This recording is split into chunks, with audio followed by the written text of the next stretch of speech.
Ang himno ng salita ng Diyos. Ang gawain ng Diyos ay patuloy sa pagsulong.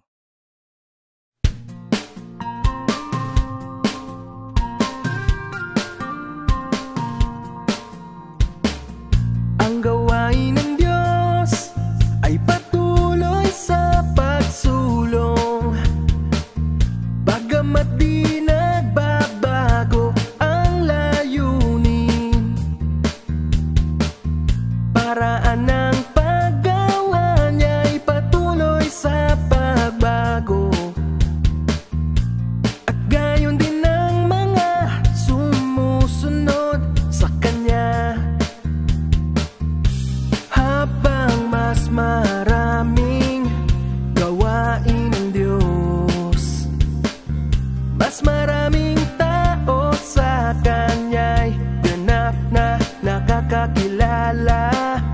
Mas nababago ang disposisyon ng tao, kasama na ang Kanyang gawain.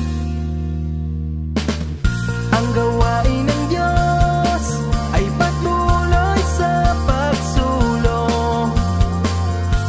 Kailan may gawain niya'y di luma, laging bago.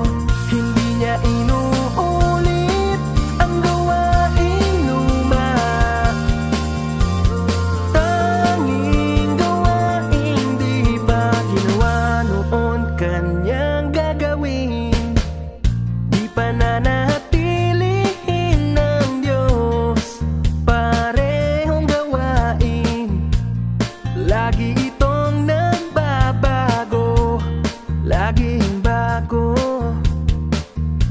Pareho ito sa mga bagong salita ng Diyos, at laging paggawa ng bagong gawain sa'yo. Ito ang gawaing ginagawa ng Diyos. Ang susi nasa nakakamangha at bago. Di nagbabagong Diyos, siya'y laging Diyos. Ito'y kasapihang tunay at totoo. Ang gawain ng Diyos ay patuloy sa pagsulong. Kailan may gawain niya'y di luma, laging bago. Hindi niya inuulit ang gawaing luma. Tanging gawain di ba ginawa noon Kanyang gagawin. Ngunit habang nagbabago gawain ng Diyos, para sa di alam ang gawain ng banal na Espiritu. At kakatwang tao na katotohanan ay di alam, hahantong silang kalaban ng Diyos. Kakanyahan ng Diyos kailan may di magbabago. Ang Diyos ay laging Diyos at kailan may di Satanas. Ngunit pinangangahulog ang gawain niya'y di nagbabago. At patuloy ito tulad ng Kanyang kakanyahan.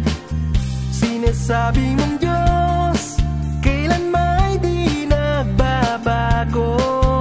Ngunit paano mo ipapaliwanag ang kailan may di luma, laging bago, laging bago. Gawain ng Diyos ay patuloy sa paglawak at pagbago. Ipinapakita Kanyang kalooban